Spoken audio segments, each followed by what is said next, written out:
Hello you, and thank you very much for clicking play on my video. Now, there is nothing I would rather do in my 30s than sit in my home in the beautiful mountains of Austria enjoying a very hot cup of coffee. I do not have a problem with anybody. I do not need to be out there fighting nobody. I do not need to be in the noise, in the rain. I can just sit in a nice, warm, cozy house. Sometimes I look back, like in my 20s, I was never home, and I'm like, what was that? Like, where do 20-year-olds get the energy to be outside every single day? What are you looking for? What are you doing? Who are all those people out there in the jungles of life that you are chasing? I mean, there is nothing else I would rather do than sit here and just Netflix and chill, talk to you guys, like just something very relaxed. My phone is not ringing as much as it used to ring in my 20s, because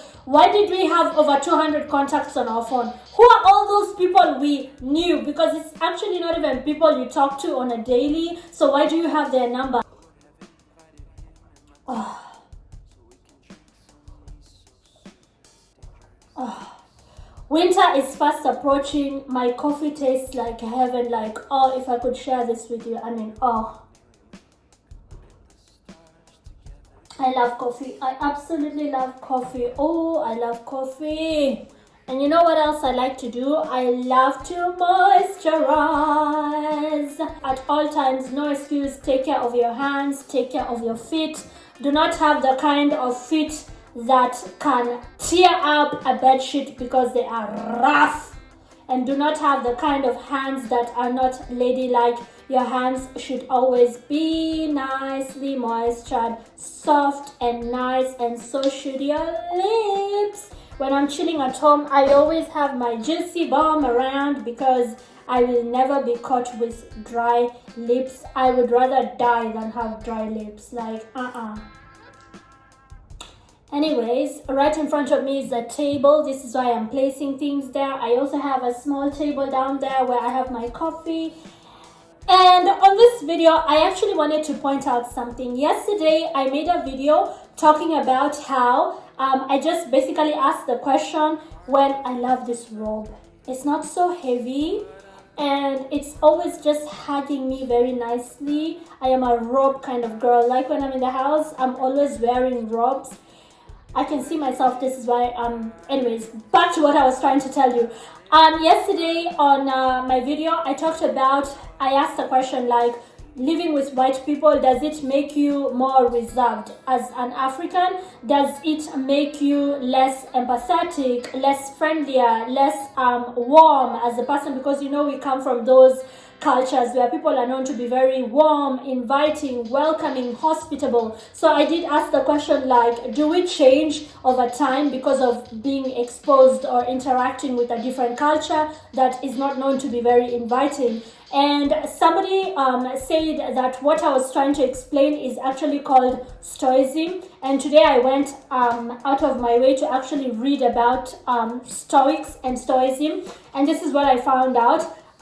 It's a philosophy that was started by a guy called Zeno of Cyprus. It's actually a Greek and Roman philosophy, and it's all about practicing wisdom, where you endure pain and hardships without displaying too many feelings and without complaining. So Stoics are known to like remain calm at all situations, and they believe that you cannot control what happens to you on earth, but you can definitely control your reaction to it.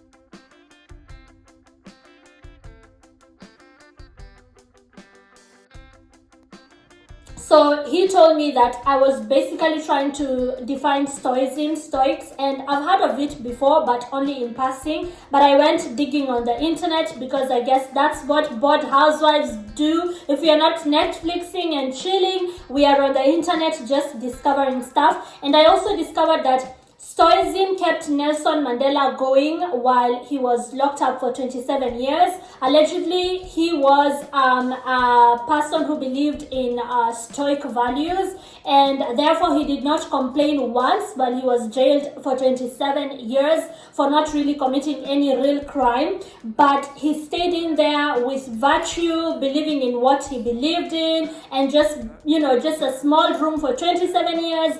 Can you imagine being locked up for 27 years and you didn't even kill nobody? Like, just because of you having a different opinion from your oppressor's opinion. So I read up on it that Nelson Mandela read a lot of books on tolerance, self-control, and Stoicism was basically what kept him going. So it was a good read this morning while I was on the internet. I found it to be very interesting. So I just want to say so thanks to the guy who gave me that word, because on my last video, let us not promote nudity, Elizabeth. Sorry guys, I have to close my robe. Thanks to that guy who gave me that word, that he thought that on my last video, that's what I was trying to explain, Stoicism and Stoics and so on and so forth.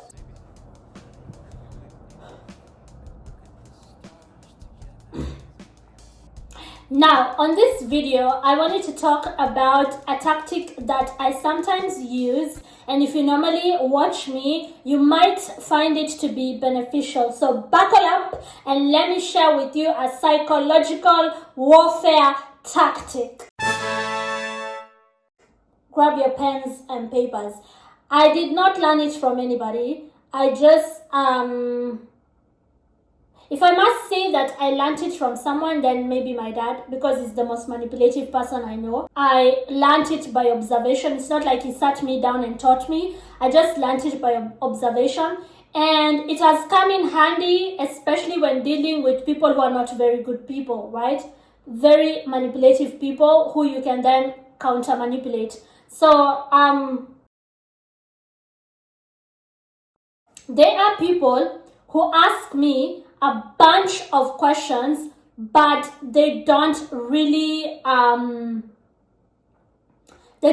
come from a good place. There are people who, when you talk to them, it feels like an interrogation. It's not somebody trying to get to know you. It is just somebody, in Swahili we call it usororaji. Somebody digging, fishing for information, somebody trying to read you so they can find your weakness and so they can take you on because you're a threat to them in one way or the other. Somebody jealous of you and you can tell. So they come to you with all this friendliness sometimes, or they come to you pretending to be indifferent but wanting to just get information from you. I've faced that a whole lot, especially being a foreigner, where you come out here and I don't know why it's mostly women. They start to ask you very personal questions. They pretend like it's harmless. I just want to get to know you. But if you look closer, if you just take your microscope and look closer, it's a detective. Like, they are just interrogating you. They are looking for your weak spot. They are looking for something which they can use against you. And so I want to tell you how I have dealt with such people and how maybe you can also deal with such people should you encounter them. They will pretend to be your friend. Like, I feel like the big sister you never had. I feel like your mom. I feel like the dad you never had. You know, like just people who will, they will pretend to, like, you know, they'll position themselves in a way that you can trust them, you can tell them anything because they're going to be there for you, but all your senses are telling you, run, because you can just tell it's BS. You can tell they don't come from, a good place. And just a little bit of additional information here. Sometimes they're saying all the right things, but the feeling you have is all wrong. Sometimes it's just in your gut. It's just the energy around them. It's just the way they make you feel. They could be saying all the most beautiful, all the right things, giving you the best of advice, but they always leave you with a bad taste in your mouth. They leave you feeling bad. That's usually a telltale sign. For me, for the sake of just remaining, cordial with one another. I might pretend that I don't notice what you're doing, even when I notice it, just so that we both have a cordial time, that we just have a peaceful time. So I might pretend that I do not notice, even when I notice it. So there are such people who will come to you under the pretense of caring about you, under the pretense of advising you, under the pretense of just wanting to get to know you. I mean, I'm sorry, I don't mean to intrude. If you don't mean to intrude, then don't intrude. But you know what I'm talking about, fake people. So one of the tactics that I have always used is, actually, let me give you two.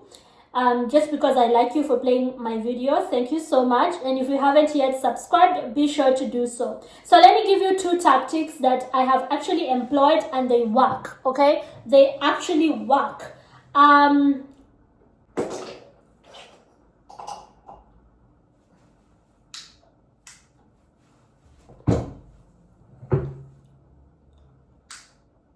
No, it becomes too bright.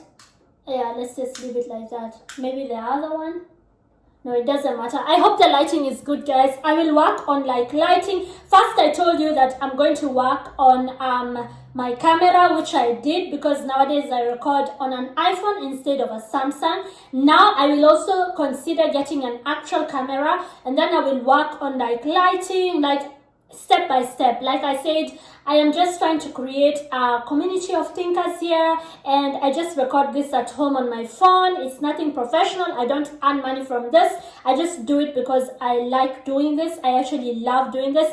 So anyways, back to the topic, and again, if you haven't yet subscribed, be sure to do so. If there's anything you see that you like, anything you hear that you like, be sure to leave me a like. And thank you so much thus far for my over 300 subscribers. Actually 305 or 6 now. Thank you so much, guys. So there are certain people who will come to you pretending to just want to get to know you more, but you feel like you're in an interrogation room with the actual detectives, with actual FBI agents, because it's like, girl, what? The questions you're asking me are very intrusive, but let me just pretend like I don't notice that you're trying to look for my weak spot. And I have met, I don't know, I think because I'm such an open book for the most part, I am such a friendly person, I am not a shy person, I do put myself out there, I try to level up my life, I always try to look for something better. I think I put myself in positions where people just see that energy and feel like, oh, she's going to dim my light, because I've been in many places where people felt like I would overshadow them, I would outperform them, and they immediately just got into defense mode. And so I have met, unfortunately, a lot of such people who just ask me very private questions, and they're actually just digging and looking for the weak spot, but they don't know I'm smart enough to see what you're doing. And sometimes I pretend that I don't see it. But there are two tactics that you could use if you just want to have a little fun with them. If you just feel like they're ticking you off and you want to, just manipulate them back, there are two tactics that I can teach you. Because I grew up with a local politician in Nairobi, Kenya, a very street smart guy. And so I know how he moves, and I've seen him move. He's a wolf. Somebody say, ah! And so he created a baby wolf here. And one of the things you can do when you feel like somebody is trying, they're trying to get too much information that they can later on use against you, is to give them information overload. Overload them with so much information that they don't even know where to start.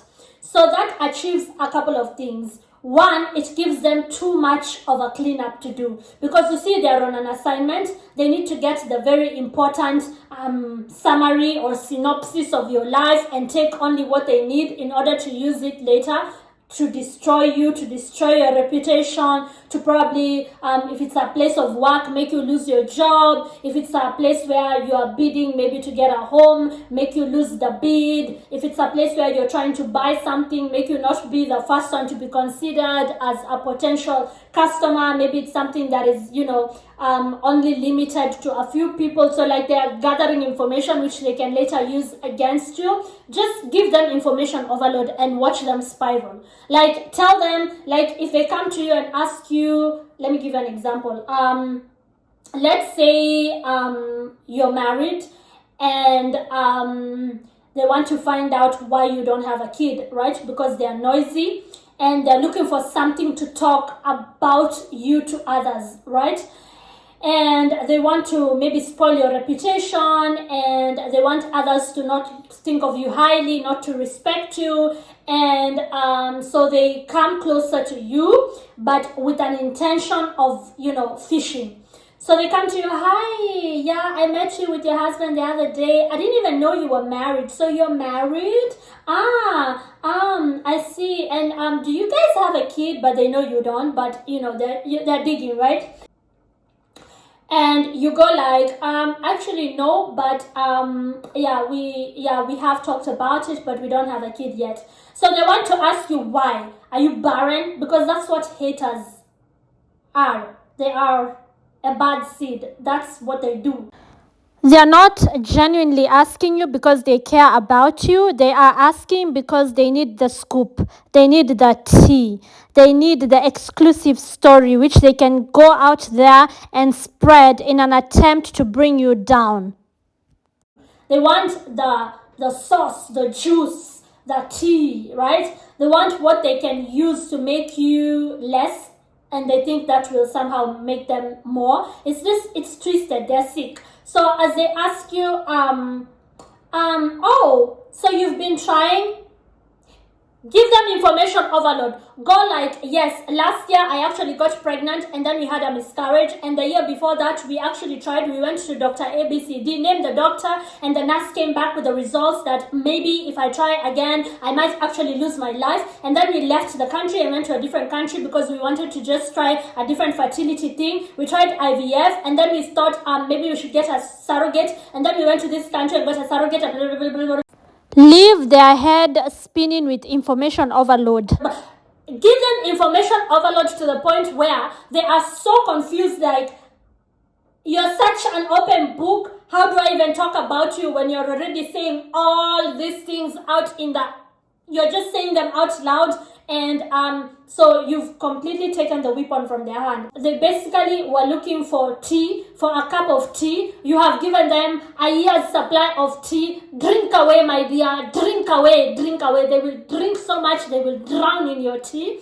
And especially when they go to gossip to others, and other people are like, oh yeah, we know she's been trying to get a baby. We know she has fertility issues. So her little intention of like going to tell people, she's barren, has completely been drowned. There is no news because the information is already out there. Let me tell you somebody who used this manipulation. That was just an example. But let me tell you a person who used this manipulation tactic in public, and two people actually. The first was Tyra Banks. When she first had her first son, she had the son through a surrogate, and the paparazzi wanted to see the face of the boy because Tyra was not posting the boy on social media. She wasn't going out with him like that, like to events. So they wanted a picture of the little boy. Then one day Tyra Banks was at the beach playing with her son at the beach, and she noticed a paparazzi guy with a long lens camera hiding somewhere in the bushes and aiming to take a picture of the boy so he can go and sell it to like all these big publications, People Magazine and whatever magazine was there back then. Maybe it was Shout Magazine or I don't know what magazine. And when she noticed that there is a lens over there, she quickly took her son, put him on the side of the beach, and she quickly took a picture herself and posted it on social media. So now, whatever picture that the other photographer had is of no value to the press because Tara already posted her son herself. And this is the picture that she posted. You see, information overload. This person thought that he can one-up her, and she's like, it's my boy. If there's going to be information about my boy out there, it's going to come from me. Princess Diana also used this tactic. The paparazzi would not leave her alone, and they kept on making money from her as she went to the gym, or there was a place where she used to go and do some kind of sporting activity, and they would not leave her alone. So what she did, she started wearing the same gym clothes every single day. By the way, the story is publicly available. You can also find it online about how the People's Princess got tired of playing a game of cat and mouse with the paparazzi. They just wanted to take a picture of her, even doing the most normal things, right? Going out to the gym, she could not do that in peace. And so she decided, you know what? It's me you want. You're going to see me every single day. I'm not going to be going through the back doors anymore, hiding from you guys. You will see me every single day, but with the same outfit.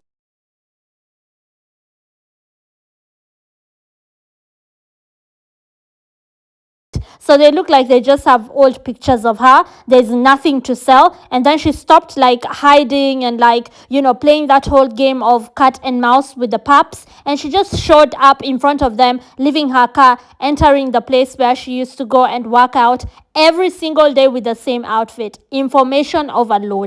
And passing in front of the facility where she knew all the cameras were there, so they can take all the pictures they want, but with the same gym clothes and not hiding like she would in the past, going through the back, different clothes. And now they have, a little bit of something to chase the thrill of like, look, I caught her today heading to the gym, because paparazzi are only selling those pictures. So she decided, you know what, I'll be coming to the front every day with the same gym clothes. Information overload. You have nothing to sell now. Somebody else, I said I'll give you two people, but I just remembered a third person who used this tactic is the current Kenyan President William Ruto. At one point, there was a woman who came out on the news and claimed that she was allegedly his baby mama, that he had cheated on his wife, and they have a baby together, and the baby's name is Abby.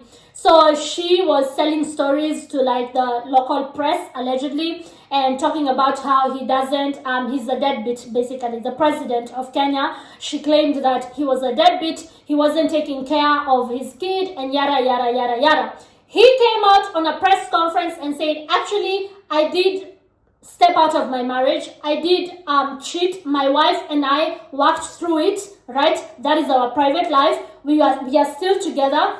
I did step out of the marriage. It did end up with a daughter. Her name is Abigail. I love you so much, Abigail, and you know that I'm always there for you. You know I have always accepted you as my daughter, and I will never he will never say that he did not father her, and he did not want this to affect that little girl. So he claimed her, and he said he has all the receipts of paying for her school, paying for what she eats, paying for everything. But this lady who he had stepped out of his marriage, the lady he had cheated with allegedly, she wants more upkeep to take care of her other kids who she has with other men. Like, he completely information overload, completely said everything. So now there was nothing to hide, and that woman was embarrassed. She went back into hiding. She crawled back to whatever hole she had come out of, because the president did not deny his kid. He told his kid publicly that he loves her and he's her father, and that he will always be there for her. And then he went on to say that even his wife knows that he had this indiscretion, and that they had talked about it, and that his family, his first family, the first lady and their children, they are tight like this, and that he can prove that he's been paying school fee for the little girl, which he went ahead to prove, and that he knows that the woman who he cheated with just wants extra money, extra upkeep for herself and for her other kids who she had with other men. So the tea that people were desperately waiting for went cold real quick, because he came out with information overload.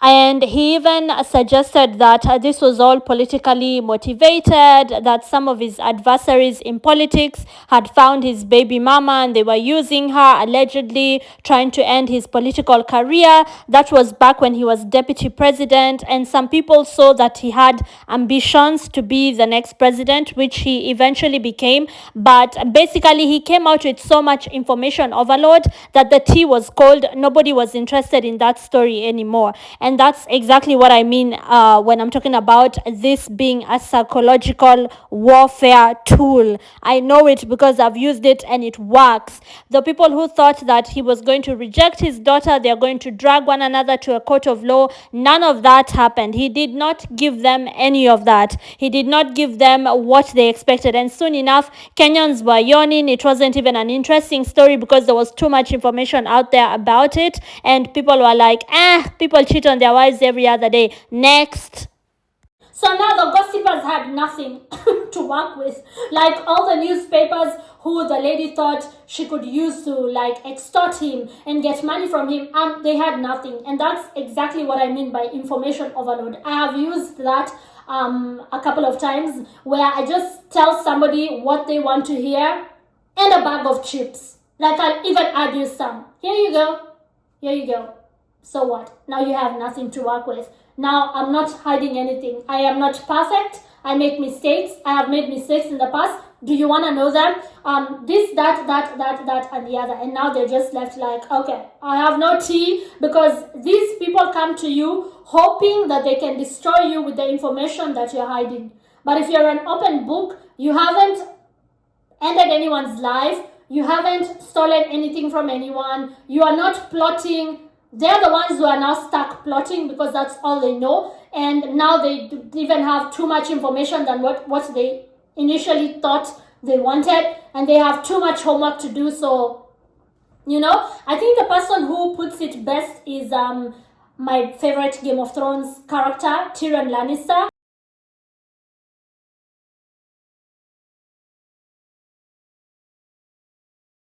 That's what he told Jon Snow on one of the very early seasons. Like, if you just say it yourself, if you just tell people like what they want to hear and more, then you left them with nothing to work with. I also saw that on 50 Cent's. No, it wasn't 50 Cent. It was there are two movies that I really enjoyed.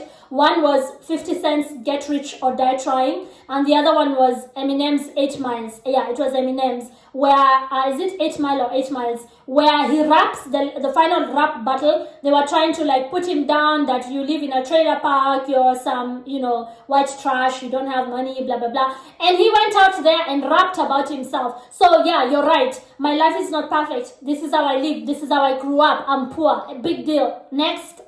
So basically that's it. Information overload is a manipulation tactic that you can use to counter manipulate somebody who was trying to manipulate you in the first place. Okay. Number two, something that I use, and again, this I also have to attribute to my dad because again, he was a local politician and I saw how he used to move, is to give false information sometimes so it leaks and you know who the snitch is. I have done that in the past and it has worked beautifully. Sometimes you have to give somebody false information.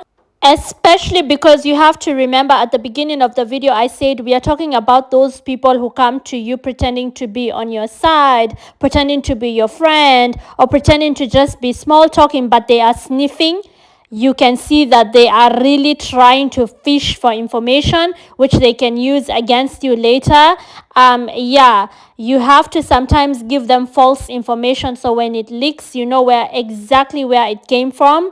You have to be willing to that is if you're in the mood to play games with them, right? If they're trying to manipulate you and you don't feel like playing any games with them, you can just ignore them. But if you're in a mood and you feel like, okay, let's have a little fun, there's a way you can actually trap them in their own trap. You can use their trick against them. You have to give somebody false information so when it comes back, you know who you gave the right information and you know who you gave the false information. And when you know who the false person, who leaked the false information, that's your rat. You just caught your rat. You caught your rat. So that's yet another trick that you can use in this thing called life. Because unfortunately, like I mentioned, there are people out here who will pretend to be friends when they are enemies. They are They do not want the best for you. Do not fall into their little traps.